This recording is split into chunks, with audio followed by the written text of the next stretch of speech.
So if the heat of the sun travels 93 million miles all the way to the Sahara Desert, don't you think it would be absolutely absurd to think that it couldn't travel another 4,000 miles to Antarctica where it's freezing? It's literally a difference of 0.0004%. Now make sure to stick around because I'm going to show you tangible evidence and extreme logic that's going to show you how everything works. So we're going to play a little game here. It's called What Makes More Sense? Now this is what the globe heads believe. The sun is 1,000,000 times bigger than the earth, 93 million miles away, and it's all about angles of incidence. That's how we experience night and day. That's how we experience seasons. This is why at the equator it's scorching hot, but only 4,000 miles away at the poles it's freezing.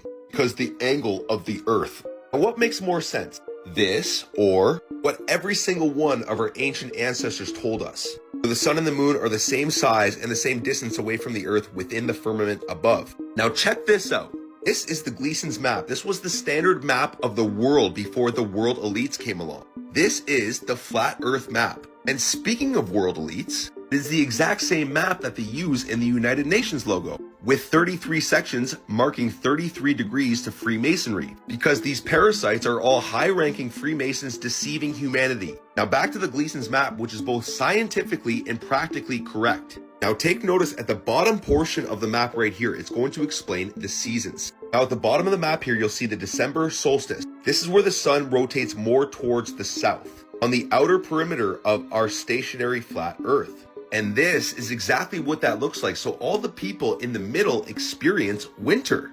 And on the other side of the map, we have the June solstice, where the sun rotates more towards the North Pole, which looks like this. So all the people in the middle experience summer. And then we have the fall equinox, which is in between summer and winter. Now you can validate this yourself by your own two eyes. In the summer, take notice of where the sun sets. I live in Canada. I watch where the sun sets in the summer. As the seasons progress towards the winter, the sun will set more south. This is the North Pole. Everything this way, this way, this way, it's all south. This is why compasses only point towards north, because it's the magnetic center of our stationary Earth. Earth is literally a torus field. Now this is how night and day works on the true model of Earth. It's just like the yin and the yang symbol. Everything was created in complete balance. The sun is masculine, the moon is feminine. Now ask yourself, what makes more sense to you, what I just explained or this absolute nonsense? The sun is 93 million miles away, 1,000,000 times bigger than the earth, and it's all about angles. You're a globetard if you believe that. Light only travels straight, guys. Even National Geographic is showing you perfectly parallel sun rays here. Yet this is actually what we observe with our own two eyes, perfectly angled rays all the time. The sun is clearly local, just like all of our ancestors told us. Use your own mind. These United Nations parasites, these satanic fucking worshipping people have been deceiving you your whole life. The truth will set you free. I really hope y'all can see it, but like, and this is why I believe the earth is flat, because it's like, if you see, it's like it just go around in like a flat circle. It's like, it's just, this is Lake Michigan. You see how like it just go around in a flat circle? There's no drop off, no nothing. And then the sun is right there in the atmosphere. It's not 60 million miles away, it's right there. So it's literally right there. The sun is right in the atmosphere, in the firmament, and the earth is flat, bro.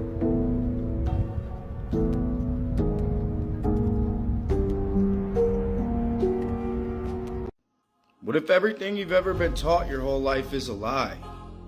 Well, it is. And I'm going to prove it to you.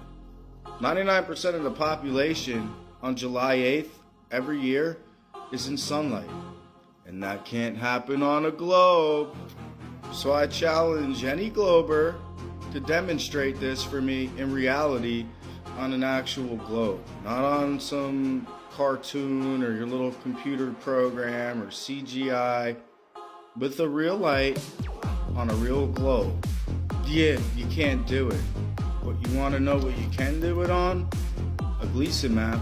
So I'm going to show you with the real light on a Gleason map how this works and how it proves a small local sun. And it doesn't work on a globe. I want you to notice the sun's right here in the middle of Africa. You see it? You know, half the United States is in sunlight, and all the sunlight goes all the way out here to like China, Russia, and all this is in twilight, and the rest of the half of the United States is in twilight. I'm gonna show you how that works. Here's my little flashlight. Here's my Gleason map. Light above Africa.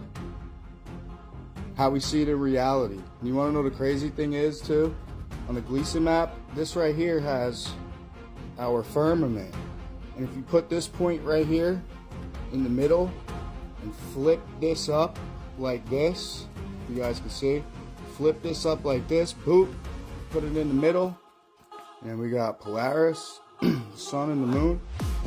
And when you do that, even when I use this little light, it matches up with the height of this. So a smaller, more local light demonstrates in reality what we see on July 8th every single year. Globe easily debunked in 30 seconds. They say we're this little tiny speck of nothing with the pressurized system. Imagine a little tiny Earth you can't even see here with the atmosphere in the ever-expanding infinite vacuum of fake outer space. First off, you can't demonstrate pressure without a container. Second, you can't have a vacuum without containment. And third, you damn sure can't have a pressurized system inside of a vacuum without any containment. Until you can demonstrate that, which you can't because it violates all natural laws, all gas laws, second law of thermodynamics, your globe is cooked. Your globe is unalive. Your globe never existed. Only in your imagination and your indoctrination.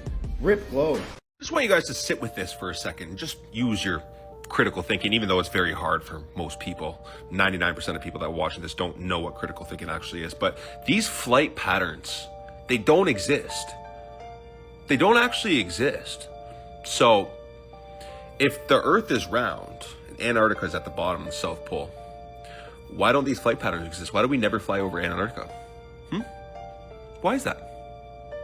Because we know that water is always level. We know that water always seeks to find and maintain its own level. So you tell me how this can bend around the ball. The explanation that we're giving is gravity, but we can't test for gravity. We can't prove that gravity is real, so gravity is still theoretical. So there's no way for me that all of this can be wrapping around a ball that's 24,000 miles in circumference. So in order to completely debunk the globe model, all you need are the physics of water and a good pair of eyes.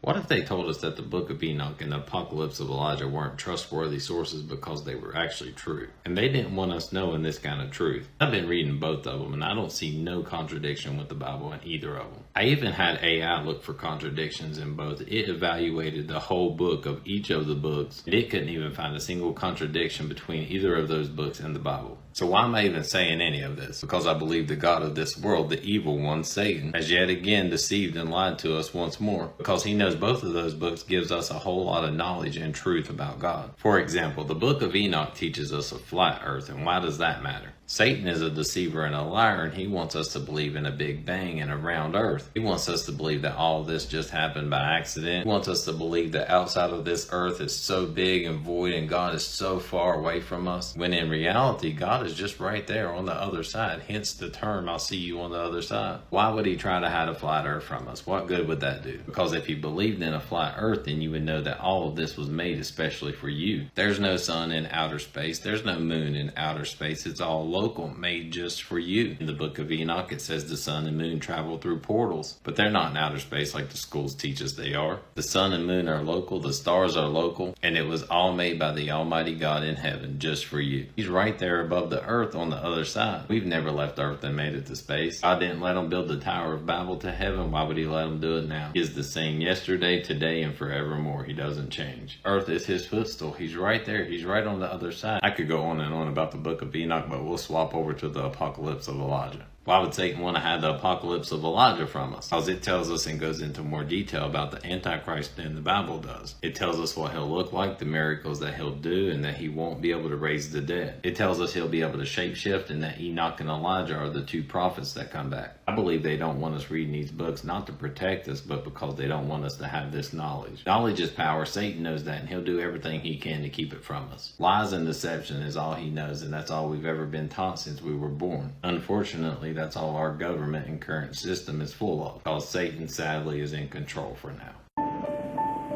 Engine's beginning throttling down now at 94%. Normal throttles for most of the flight, 104%.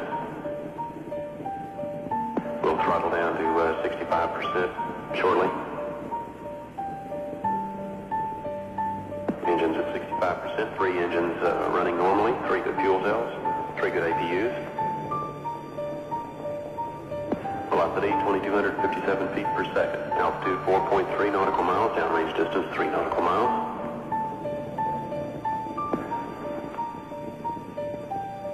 Engines throttling up. 3 engines now at 104%. Challenger, go and throttle up.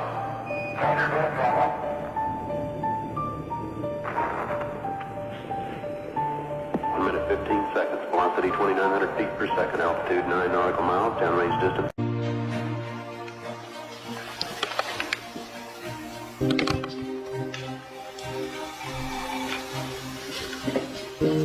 And I'm going to move one of the batteries away from the camera. And the battery has the appearance of going lower and increasing in size. So the diameter looks larger now than the other one. And if I go far enough, it's out of sight. And if I lift up the magnifying sheet, and there is the battery. And I'll move the battery closer to the camera again.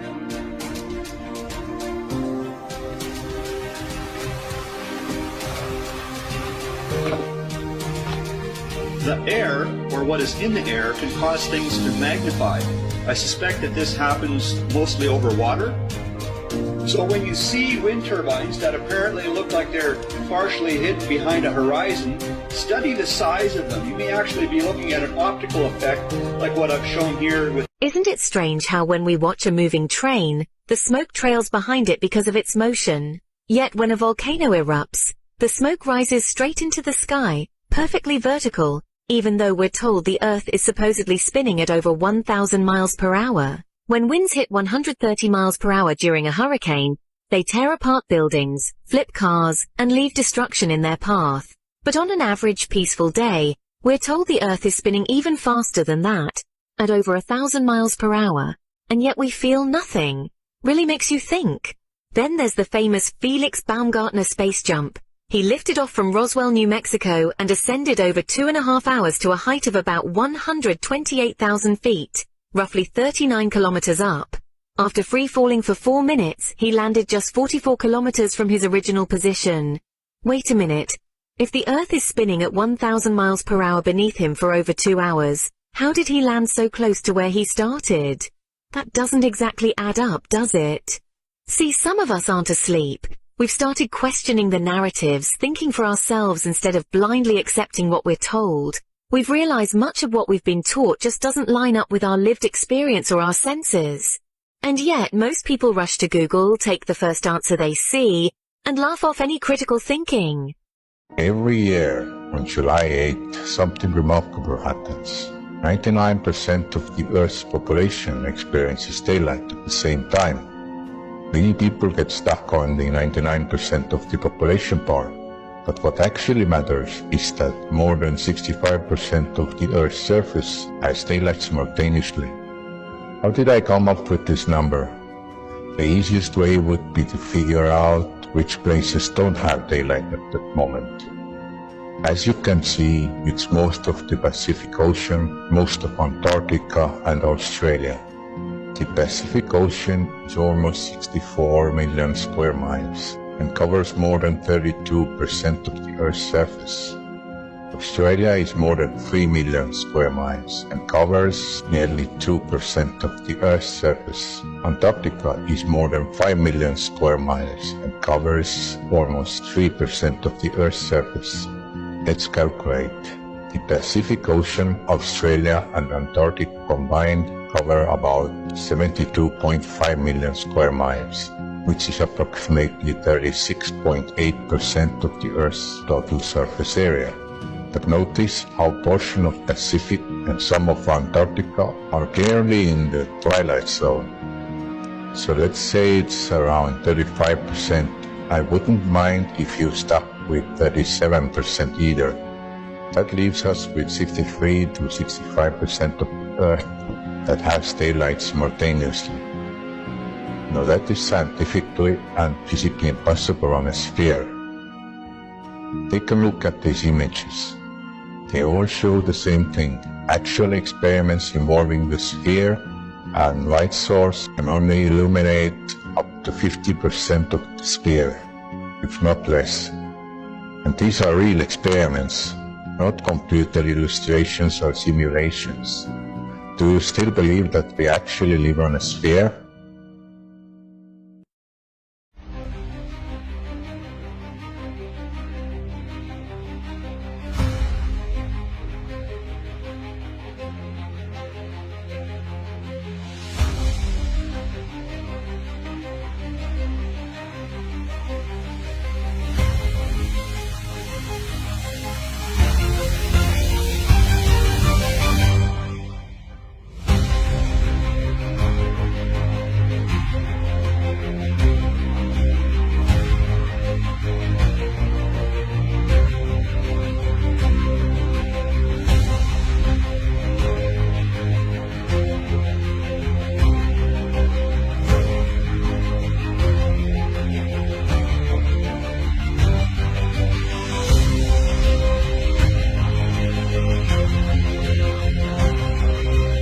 The Flat Earth map dates back over 1,000 years. This map is credited to being created by a Persian astronomer. His name was Al-Biruni and he lived between 973 AD to 1048 AD. It's the official map of the United Nations and also the United States Geological Survey. It used to be present in many places before the creation of NASA and the Antarctic Treaty in 1959. Here you see it with Admiral Byrd. This map has been restored by Dmitry from Russia with suggestions of mine, Eddie Alenkar. Known by my YouTube channel Flat Earth Banjo, I asked Dmitry to include the Bermuda Triangle and Point Nemo, a place deep in the Pacific where NASA buries rockets. Then Robert Tozzi, a professional mapmaker, came along and enhanced the map even more. There are many people now selling this map online, but if you could order it from my online store, I would greatly appreciate it. Visit my online store now and order one of the items. I humbly thank you.